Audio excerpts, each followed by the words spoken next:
A Russian oil depot in the Komi Republic was attacked. Russians claim it was not UAVs, but what was it?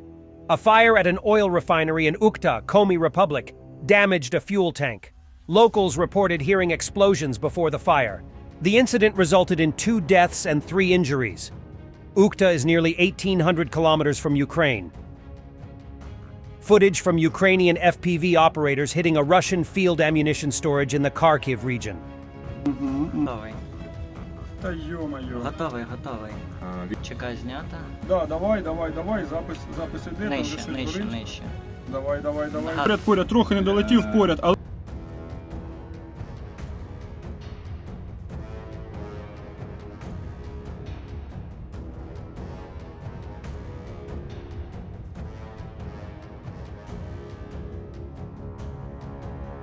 A Russian tank blows up on a mine, after which the crew disembarks.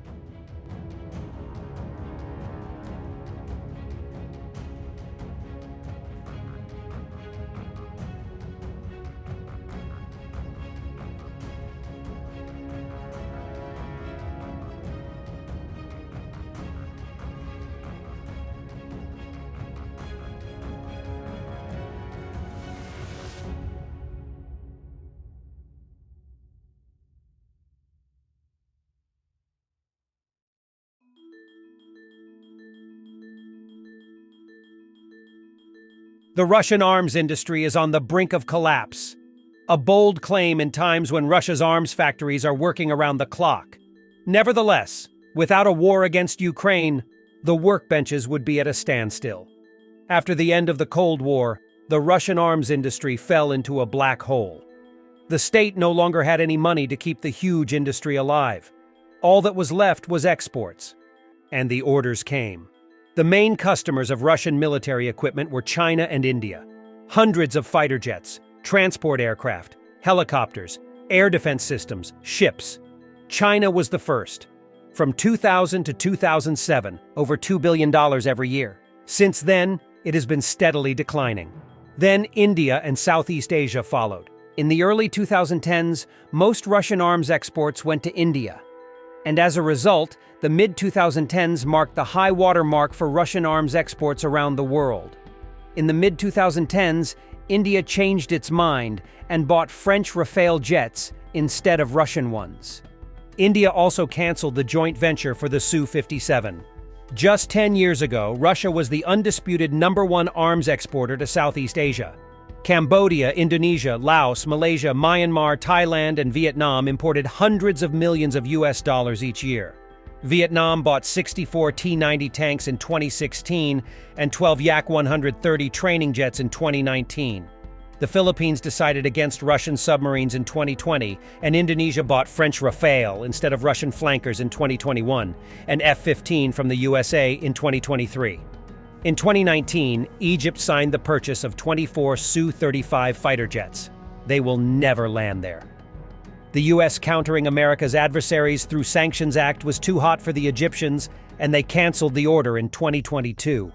Russia has long since lost its say in Africa too. Those who can afford it and are not sanctioned buy Western weapons. Turkish drones are in demand. China and the Gulf states inhale the rest of the market. BRICS is also worthless for the Russian arms industry. Brazil buys Gripen from Sweden and Black Hawk from the USA. Embraer's Super Tucano is in great demand worldwide in a segment that Russia cannot serve. To make matters worse, India is preparing to manufacture the Brazilian Embraer C390 under license. This means that another potential export customer for Ilyushin transport aircraft has vanished into thin air. The latest development is that China is becoming self-sufficient in Russian engine technology. The Chinese flankers all still have Russian engines, including the J-10 and the first version of the Xi'an Y-20. The Xi'an Y-20B now has Chinese engines, as does the J-20. And with the Harbin Z-20, Russia not only loses a customer for the Mi-17 helicopter, because this also has Chinese engines. Two main factors will make it impossible for Russia to ever regain the role it enjoyed in the 2000s and 2010s on the global arms market. Firstly, the development of new weapons systems is extremely expensive. States are networking. The arms industry is doing the same.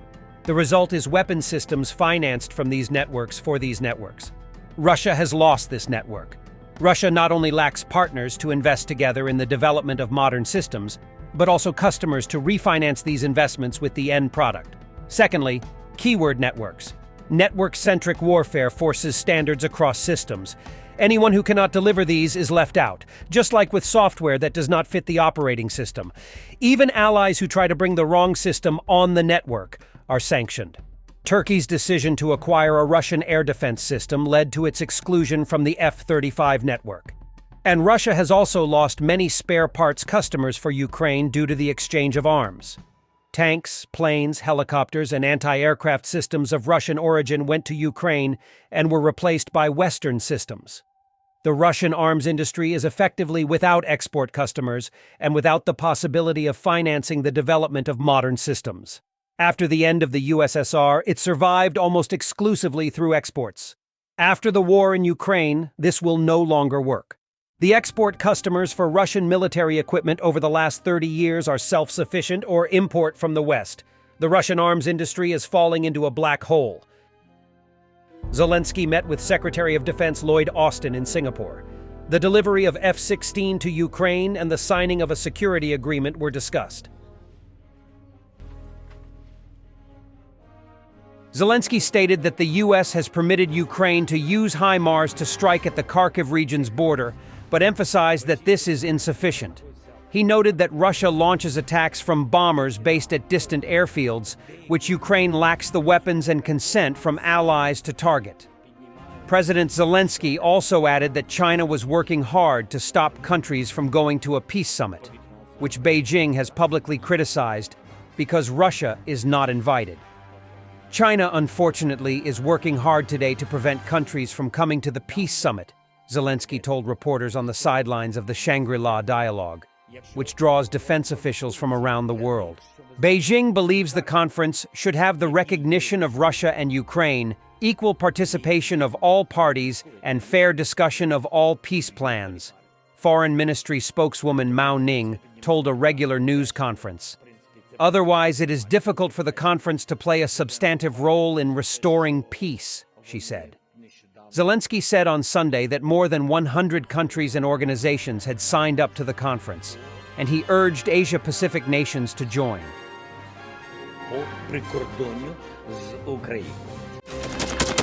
Thanks for watching, and don't forget to subscribe. Also, if you want to support Warthog Defense, please become our member and get early access to new videos, exclusive members-only videos, and become administrator in comment section. The membership link is in the description. Rescues every day. We had a guy last week, it's 6 rescues in 6 days. You know, he's doing the job every day.